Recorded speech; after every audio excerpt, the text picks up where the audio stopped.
land agents came to me about 2 years ago, and the first guy came and seemed to be real nice, one thing or another, and we started on it. But before he left, he said, if we don't sign, they're going to take it by eminent domain.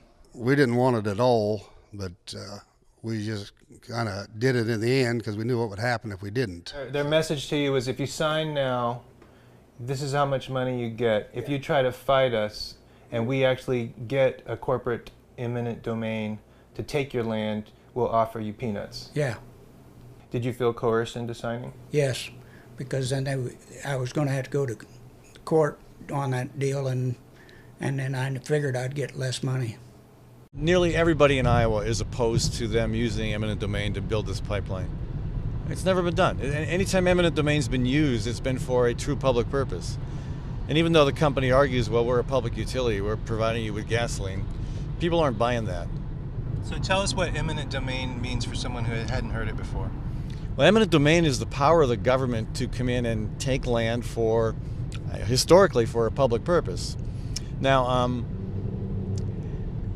the government also has the capacity to give that authority to a utility company, or subcontract it out to a state agency, the Department of Transportation, for example. But it's rare, historically, unprecedented really, that a Texas, a company from out of state would be given the authority to use eminent domain. Down the road here, if this thing doesn't get stopped, the eminent domain, they can use it for anything they want. It don't matter if it's a shopping mall or a house or a convenience store, whatever. I mean, if they let one corporation do it, they'll let them all do it. I mean, it wasn't right. Job creation, that's always an argument for these kinds of projects. Are there any Iowans being put to work building this pipeline? They promised 2,000 to 4,000 jobs for Iowans in writing. They promised it. It's on their fact sheet. They promised all these jobs, yet they will not tell us how many jobs were actually created. And a report from the Des Moines Register, I think they said one of the unions that's from out of state, but they had people hired, I think something like 400 welders hired from their union to work on this project in Iowa. I think they said 11 of them were Iowans.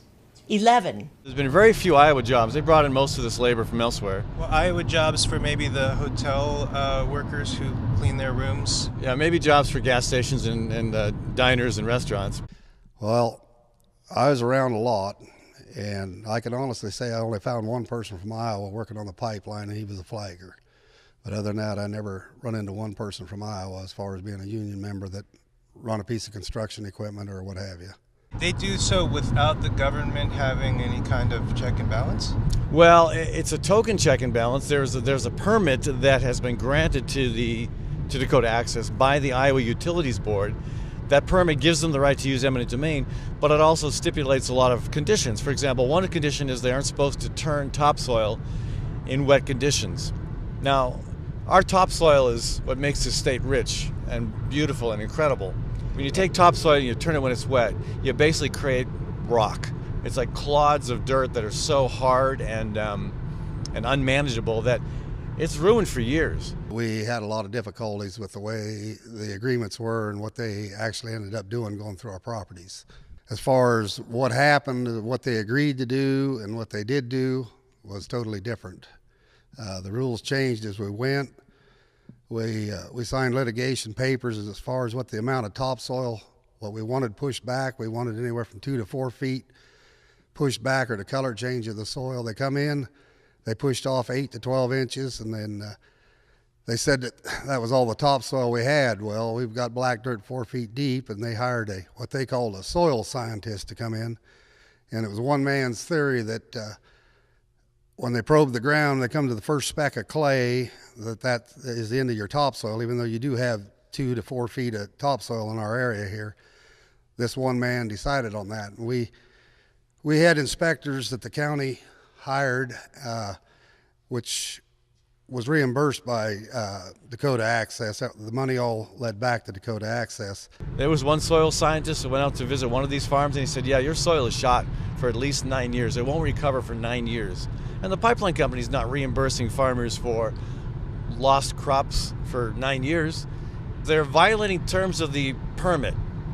And the utilities board and state government is doing nothing to hold them accountable. So not only are they being given this power to come in and condemn land, there's no accountability. I've been condemned, so I haven't signed anything, willingly. So we're in the process of fighting in court, and it's been timely, and it's taken a lot of money, and we're not done yet. Condemned is when the company, an entity, has permission to take your land from you and do whatever they want to with it, and then give back whatever they have, take it back however they leave it. It was pretty shocking once I saw how much earth they dug up. And they had one pile of earth on one side and one pile on the other. But that one pile was so high and it sat there so long, it eventually looked like a little mountain. It grew all kinds of plants and buttonweeds and things on it. Then they brought the pipe in and they assembled it above the ground. Then they eventually set up some structures to lower it into this big trench that they dug. Heavy, heavy machinery. They worked at night. We could hear them. It was constant. And to hear it, to see it, to feel it, step out on my porch in the middle of the night and have a stadium light shining up on me, that was really tough. The way they took it from me was just totally unacceptable.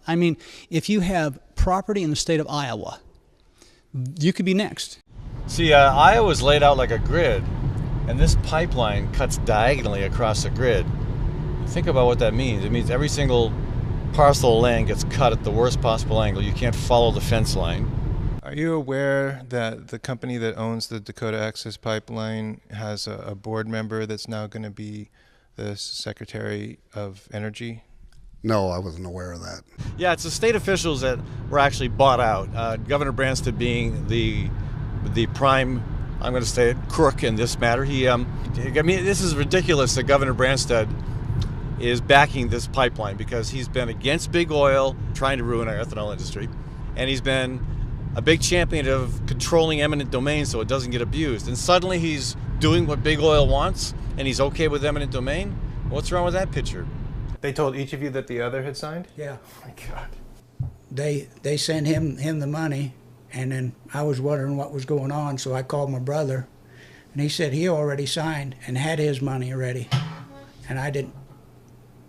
And they just kept after me, and I wouldn't sign because I didn't like the way they did business. Because a lot of people, most of the people I've talked to, in fact, everyone I've talked to, eventually caved in. I guess just being bullheaded. I served this country, and we give an oath to protect enemies, both foreign and domestic. And as far as I'm concerned, this is a domestic enemy because they're taking rights, stripping rights from us. It's just not right.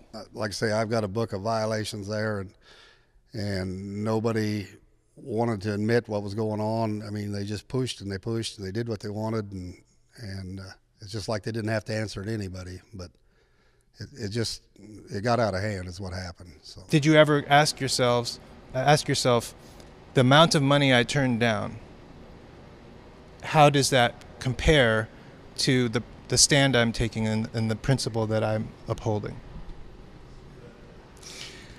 Well, I'll just say this. It had been a lot easier, a lot of headaches if I'd have just taken the money and ran. But I just couldn't do that. Like I said, this is for you. This is for anybody that has property in the state of Iowa. This will change the way we do business in our country.